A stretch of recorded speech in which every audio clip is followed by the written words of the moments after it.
നമസ്കാരം. അങ്ങനെ UDFന്റെ പ്രകടന പത്രിക പുറത്തേക്ക് വന്നു. ഒറ്റ നോട്ടത്തിൽ ഗംഭീരം എന്ന് തന്നെ പറയേണ്ടി വരും. VD സതീശനാണ് ആ പ്രകടന പത്രിക അവതരിപ്പിച്ചത്. യുവാക്കൾക്കും സ്ത്രീകൾക്കും വളരെയധികം പ്രാധാന്യം കൊടുത്തുകൊണ്ട് തയ്യാറാക്കിയിരിക്കുന്ന ഒരു പ്രകടന പത്രിക. ഒരുപാട് കാര്യങ്ങൾ പറയുന്നുണ്ട്. അവിടെ എല്ലാം ആധുനികവൽക്കരണം എന്ന് പറയുന്ന ഒരു കാര്യത്തിലൂടെയാണ് VD സതീശൻ ഇതെല്ലാം അവതരിപ്പിച്ചിരിക്കുന്നത്. മാലിന്യ നീക്കത്തിന് പുതിയ രീതി, അതോടൊപ്പം തന്നെ ആശ്രയം എന്ന് പറയുന്ന ഒരു പദ്ധതി ഇവിടെ വീണ്ടും എന്താ പറയുക, അതിൻ്റെ ആശ്രയ 2 എന്ന് പറയുന്നതുകൊണ്ടൊരു പദ്ധതി, അതായത് ദരിദ്ര നിർമ്മാർജ്ജനത്തിന് വേണ്ടിയിട്ട്, നിർമ്മാർജ്ജനത്തിന് വേണ്ടിയിട്ട് ആശ്രയ 2 എന്ന് പറയുന്ന ഉമ്മൻചാണ്ടി വിഭാവനം ചെയ്തൊരു പദ്ധതിയായിരുന്നു. അതൊക്കെ നടപ്പിലാക്കും. അതോടൊപ്പം തന്നെ ആശാ വർക്കർമാരുടെ ഇൻസെൻറ്റീവ് വർദ്ധിപ്പിക്കും. അതായത് പഞ്ചായത്തുകളിൽ നിന്ന് ഇൻസെൻറ്റീവ് 2000 രൂപ കൂടി വർദ്ധിപ്പിച്ച് ആശാമാരുടെ കയ്യിലേക്ക് എത്തിക്കും. പിന്നെ ഇങ്ങോട്ട് നോക്കി, യുവാക്കൾക്ക് കൂടുതൽ അവസരം കിട്ടും. അതായത് യുവാക്കളുടെക്ക് വേണ്ടിയിട്ട് അവരുടെ ഘടനാ പദ്ധതിയുടെ ചെലവ് എന്നുള്ള നിലയിൽ നിന്നുകൊണ്ട് ഏകദേശം പഞ്ചായത്തിൻ്റെ 5% അവർക്ക് വേണ്ടി, യുവാക്കൾക്ക് വേണ്ടി നീക്കിവെക്കും. തൊഴിലവസരങ്ങൾ ഉണ്ടാക്കാൻ വേണ്ടിയിട്ട് പഞ്ചായത്തുകളിൽ തന്നെ അതുമായി ബന്ധപ്പെട്ട പദ്ധതികൾക്ക് രൂപകൽപ്പന ചെയ്യും. തുടങ്ങിയ വിവിധോദ്ദേശ പദ്ധതികൾ എന്ന് പറയാൻ പറ്റുന്ന രീതിയിലുള്ള പദ്ധതികളാണ്. നല്ല കുടിവെള്ളം എത്തിച്ചു കൊടുക്കും.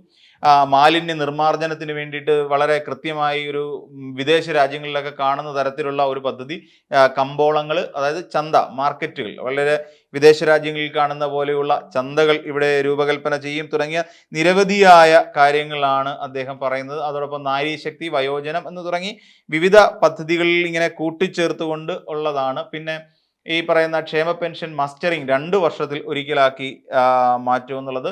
പിന്നെ കോർപ്പറേഷനുകളുമായി കേന്ദ്രീകരിച്ചുകൊണ്ട്, കോർപ്പറേഷനുകളുമായി ബന്ധപ്പെട്ടുകൊണ്ട് ഈ നൈറ്റ് ലൈഫിന് കൂടുതൽ പ്രാധാന്യം കൊടുക്കും എന്ന് പറഞ്ഞിട്ടുണ്ട്.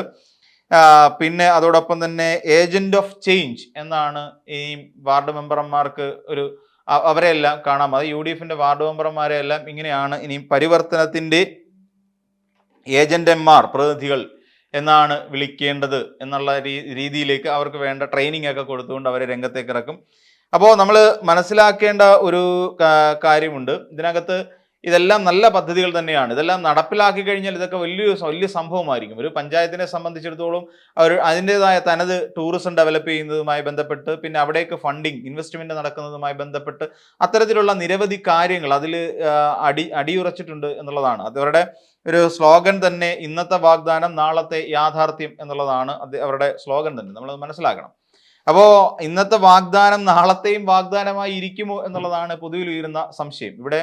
പിന്നെ ഏറ്റവും പ്രധാനപ്പെട്ട ഒരു പദ്ധതി എന്നുള്ള നിലയിൽ നമുക്ക് എടുത്തു പറയേണ്ട ഒരു കാര്യം, വീടില്ലാത്തവർക്ക് വീട് നിർമ്മിച്ചു കൊടുക്കുന്നതുമായി ബന്ധപ്പെട്ട പദ്ധതിയാണ്. ഇൻ കേസ് ആ വീട് തീരെ വാസയോഗ്യമല്ലാത്ത വീടുകളിലാണ് ഇപ്പോൾ താമസിക്കുന്നതെങ്കിൽ അവരെ പെട്ടെന്ന് മാറ്റി ഒരു വാടക വീട്ടിലേക്ക്, അതും പഞ്ചായത്തിന്റെ ചെലവിൽ വാടക വീട്ടിലേക്ക് മാറ്റുകയും അങ്ങനെ വാടക വീട്ടിൽ താമസിക്കുന്ന സമയത്ത് അവർക്ക് വേണ്ട വീട് നിർമ്മാണം പൂർത്തിയാക്കി കൊടുക്കും എന്നുള്ളത് തന്നെയാണ് പറയുന്നത്.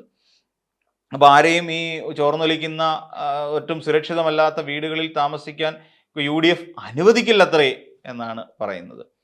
എന്തായാലും നല്ല കാര്യം. ഇത്രയും കാര്യങ്ങൾ നടപ്പിലാകുന്നെങ്കിൽ നമുക്ക് വളരെ പ്രതീക്ഷയോടുകൂടി തന്നെ UDFന്റെ കാര്യങ്ങൾ കാത്തിരിക്കാം എന്നുള്ളതാണ്. ഇനി ഇതിൻ്റെ ഒരു മറുപുറമുണ്ട്. ഇവിടെ മാലിന്യ നിർമ്മാർജ്ജനത്തിന് വളരെ കൃത്യമായ ചില പദ്ധതികൾ രൂപീകരിക്കുകയും അതിന് നടപ്പിലാക്കുകയും ചെയ്തതായിരുന്നു MP രാജേഷിന്റെ കാലഘട്ടത്തിൽ ഇവിടെ ഉണ്ടായിരുന്ന ഇടതുപക്ഷ സർക്കാർ, അല്ലെങ്കിൽ ആ വകുപ്പ്, തദ്ദേശ സ്വയംഭരണ വകുപ്പ്. ടൂറിസവുമായി ബന്ധപ്പെട്ട് നമുക്കിന്നറിയാം, പലയിടങ്ങളിലും ഈ ചെറിയ പ്രദേശങ്ങൾ, വെള്ളക്കെട്ടുകളൊക്കെ ഉള്ള പ്രദേശങ്ങൾ, ചെറിയ തോടുകളും അതോടൊപ്പം ചെറിയ എന്താ പറയുക തടാകങ്ങളും ഒക്കെ ഉള്ള ഭാഗങ്ങളിൽ കൃത്യമായി ടൂറിസത്തിന് ഒരു മാതൃകകൾ നമുക്ക് സൃഷ്ടിച്ചെടുക്കാൻ കഴിഞ്ഞു എന്നുള്ളതാണ് നമുക്ക് മനസ്സിലാക്കാൻ സാധിക്കുന്നത്. ഇതേപോലെ ടൂറിസത്തെ അട്രാക്ട് ചെയ്യുന്നതിനും കുറച്ചുനേരം ആകാശത്ത് ഇങ്ങനെ സവാരി നടത്തുന്നതിനും വേണ്ടിയിട്ട് ഈ UDFകാർ തന്നെ ആവിഷ്കരിച്ച് തിരുവഞ്ചൂർ രാധാകൃഷ്ണന്റെ മേൽനോട്ടത്തിൽ നടത്തിയ വലിയൊരു പദ്ധതി ഇപ്പോഴും കോട്ടയം നഗരത്തിന്റെ മേലെ എപ്പോൾ ഒടിഞ്ഞു വീഴും എന്ന് കരുതി ഇങ്ങനെ റൗണ്ട് ചെയ്ത് ചുറ്റിക്കിടപ്പുണ്ട്. ആകാശപാത ആദ്യം എല്ലാവർക്കും അതൊരു അത്ഭുതമായിരുന്നു. ഒരു കാലഘട്ടത്തിൽ മെട്രോ റെയിൽ പദ്ധതി ഇവിടെ വന്ന സമയത്ത് എറണാകുളത്തുകാരെല്ലാം മേലോട്ട് നോക്കി നടന്ന ഒരു സമയമുണ്ട്. അതായത് മെട്രോ ട്രെയിൻ ഇങ്ങനെ പോകുന്ന കാണാൻ വേണ്ടിയിട്ട്. പിന്നെ അത് നമ്മുടെ ഒരു ആവശ്യത്തിന്റെ ഭാഗമായതുകൊണ്ട് പിന്നെ എല്ലാവരും അത് ആക്സെപ്റ്റ് ചെയ്യും, പിന്നീട് അതിനകത്ത് കയറാൻ ശ്രമിക്കുകയും ഒക്കെ ചെയ്ത ഒരു സമയമാണ്. അതൊരു അത്ഭുതമായി തോന്നിയ സമയം. എന്നാൽ ഇവിടേക്ക് നോക്കൂ, ഇവിടെയുള്ള കോട്ടയത്തുകാർ മേലോട്ട് നോക്കിക്കൊണ്ടാണ് നടക്കുന്നത്. കാരണം എന്താണെന്ന് ചോദിച്ചാൽ, ആ നഗരസഭയുടെ അതുവഴി കോട്ടയത്ത് റൗണ്ട് ചെയ്ത് പോകാൻ നിൽക്കുന്നവർക്ക് ഇതൊരു പേടി സ്വപ്നമാണ്. ഇത് എപ്പോൾ ഒടിഞ്ഞ് തലയിലേക്ക് വീഴും എന്നുള്ളത് മാത്രമാണ് പിന്നെ ആ കോട്ടയത്ത് ആ റോഡിലൂടെ കടന്നു പോകുന്ന ആളുകൾ ശ്രദ്ധിച്ചുകൊണ്ടിരിക്കുന്നത്. അതാണ് പിന്നെ KK റോഡ് എന്ന് പറയുന്നത് കൊണ്ട് ഇവിടെ സ്റ്റാർട്ട് ചെയ്യുന്ന റോഡാണ്.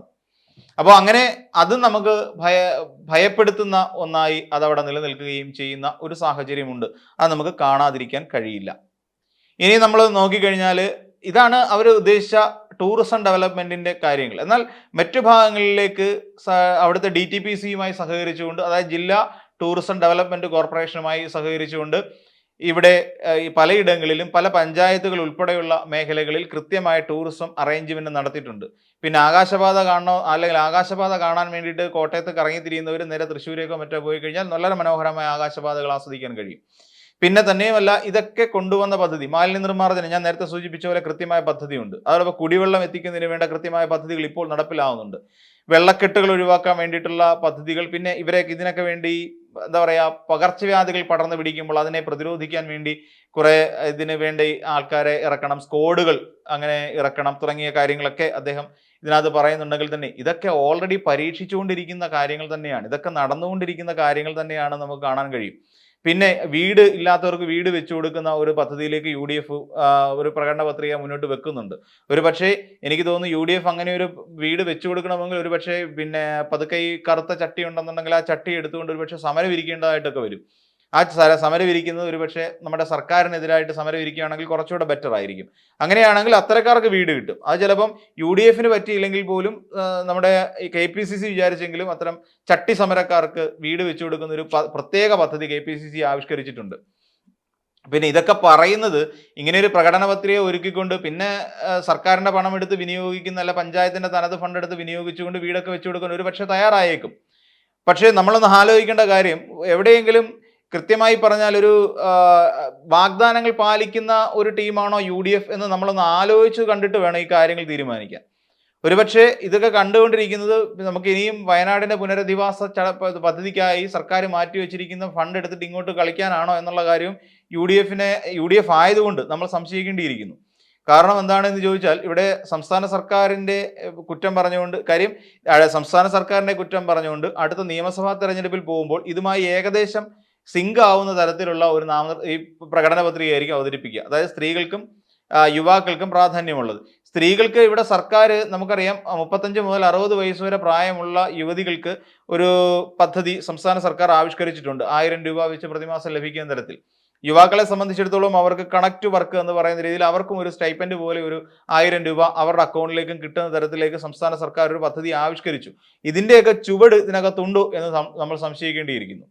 പിന്നെ ആശാവർക്കർമാർക്ക് ഇൻസെന്റീവ് അത് തുടക്കത്തിൽ പറഞ്ഞില്ല. കാരണം എന്താണെന്ന് ചോദിച്ചു കഴിഞ്ഞാൽ ഇടയ്ക്ക് കയറ്റി പറഞ്ഞാൽ ഇല്ലാന്നുണ്ടെങ്കിൽ ഇതാണ് അവരുടെ മുഖ്യ അജണ്ട എന്ന് തോന്നിപ്പോകും. അതുകൊണ്ടായിരിക്കും ഇടയ്ക്ക് വെച്ച് ആശാവർക്കർമാരുടെ കാര്യം പറഞ്ഞത്. ആശാവർക്കർമാർക്ക് 2000 രൂപ വീതം ഇൻസെന്റീവ് ഇനത്തിൽ വർധനമുണ്ടാകും എന്നുള്ളതാണ്. 2000 രൂപ ഇൻസെന്റീവ്, പഞ്ചായത്ത് തലത്തിൽ കിട്ടുന്ന ഇൻസെന്റീവ് എന്നുള്ള നിലയിൽ 2000 രൂപ വർദ്ധിപ്പിക്കും എന്ന് പറഞ്ഞിട്ടുണ്ട്. കാരണം എന്താണ്? അത് ഉദ്ദിഷ്ടകാര്യ ലബ്ധിക്ക് ഉപകാര സ്മരണ, അത്രേ നമുക്ക് കാണാൻ സാധിക്കുകയുള്ളൂ. കാര്യം എന്താണെന്ന് ചോദിച്ചാൽ നമുക്കറിയാമല്ലോ, സമരം ചെയ്ത് ഇവിടം വരെ കൊണ്ട് തെരഞ്ഞെടുപ്പിലേക്ക് കൊണ്ട് വരെ എത്തിച്ചു കൊടുത്തതിന് അവർക്ക് കൊടുക്കുന്ന ഒരു പാരിതോഷികം എന്നതിനപ്പുറത്തേക്ക് അതൊന്നും കാണാൻ കഴിയില്ല. പിന്നെ വയനാട്ടിൽ KPCC അടക്കം പടം പിരിച്ചിട്ട് അത് ആൾക്കാർക്ക് ചെയ്തു കൊടുത്തിട്ടുണ്ടോ എന്നുള്ള നിലയിൽ നമ്മളൊന്ന് ആലോചിക്കണം. അതും വെറും വാഗ്ദാനമായി അവശേഷിക്കുന്നു. അത് ആലോചിച്ച് നോക്കൂ. ഇവിടെ പഞ്ചായത്തൊന്നും അല്ല, അതങ്ങ് ദേശീയ നേതൃത്വം പറഞ്ഞു ഞങ്ങൾ വീട് വെച്ചു കൊടുക്കാൻ തയ്യാറാണ്. അത് രാഹുൽ ഗാന്ധി തന്നെ പറഞ്ഞു ഞങ്ങൾ 100 വീട്, KPCC 100, 200, 10, 350 വീട് വന്നേനെ ഇപ്പോൾ നിലവിൽ. അതായത് ഈ വാഗ്ദാനങ്ങൾ പാലിക്കപ്പെട്ടിരുന്നെങ്കിൽ വയനാടുകാർക്ക്, പിന്നെ എല്ലാവർക്കും, വയനാട് ജില്ലക്കാർക്ക് താമസിക്കാനുള്ള അത്രയും വീട് ശരിക്കും പറഞ്ഞാൽ കോൺഗ്രസിന്റെ മാത്രമായി ഒരുപക്ഷെ വയനാട് ജില്ലയിൽ ഉണ്ടായേനെ. പക്ഷേ നാളിതുവരെയായി ദൈവം സഹായിച്ച് ഒരെണ്ണം പോലും കെട്ടിപ്പൊക്കാൻ കോൺഗ്രസിനെ കൊണ്ട് ആയിട്ടില്ല, അല്ലെങ്കിൽ KPCCയെ കൊണ്ട് ആയിട്ടില്ല. ലീഗ് മാത്രം അവിടെ എവിടെയും ഇങ്ങനെ വസ്തുക്കളുമായി ബന്ധപ്പെട്ടുള്ള തരംതിരിവുകളിലും കാര്യങ്ങളിലും ഒക്കെ കുടുങ്ങിക്കിടക്കുന്നുണ്ട്. അവർ കല്ലിടിയിൽ നടത്തി കഴിഞ്ഞു. അതിനകത്ത് ആശ്വാസകരമായ കാര്യമാണെന്ന് പറയേണ്ടി വരും. അപ്പം ഈ പറയുന്ന ഇവരെയൊക്കെ എങ്ങനെ നമ്മൾ എന്തിന് വിശ്വസിക്കണം, അല്ലെങ്കിൽ എങ്ങനെയാണ് നമ്മൾ വിശ്വസിക്കേണ്ടത്? അപ്പോൾ അതുകൊണ്ടാണ് പറഞ്ഞത് ഈ ഇങ്ങനെ വാഗ്ദാനങ്ങൾ നൽകുന്ന ഈ UDFനെ എങ്ങനെ വിശ്വസിക്കണം എന്നൊരു വലിയ കാര്യം കൂടി നമ്മുടെ മുന്നിലുണ്ട്. ഈ തെരുവുനായ ആക്രമണം UDF ഉള്ള കാലഘട്ടത്തിലും തെരുവുനായ ആക്രമണം നമ്മുടെ സംസ്ഥാനത്ത് ഉണ്ടായിരുന്നു. പകർച്ചവ്യാധികൾ നമ്മുടെ സംസ്ഥാനത്ത് ഉണ്ടായിരുന്നു. അങ്ങനെ എല്ലാ അർത്ഥത്തിലും ഈ പറയുന്ന കാര്യങ്ങളൊക്കെ ഉണ്ടായിരുന്ന കാലഘട്ടത്തിൽ പോലും ഇന്ന് ഇവർക്ക് വേണ്ടതെല്ലാം ചെയ്യാനുള്ള സ്പേസ് ഓൾറെഡി ഇന്ന് കേരളത്തിലുണ്ട്. അപ്പം ആ സ്പേസ് ഉണ്ട് എന്നുള്ള തിരിച്ചറിവിൽ നിന്നാണ് ഇതിനെയൊക്കെ ആധുനികവൽക്കരിക്കണം എന്നൊരു ചിന്താഗതി കൊണ്ടുവന്നത്. കാര്യം നമ്മൾ ആ പ്രകടന പത്രികയിൽ നമ്മൾ ഓൾമോസ്റ്റ് പരിശോധിക്കുമ്പോൾ ഇതിനെയെല്ലാം പിന്നെ എന്താ പറയുക, ഇപ്പം നിലവിലുള്ള പദ്ധതികൾ തന്നെ ആയതുകൊണ്ട് തന്നെ ഇതിനെയൊക്കെ നവീകരിക്കുക എന്നുള്ള വാക്കാണ് അദ്ദേഹം ഉപയോഗിച്ചിരിക്കുന്നത്.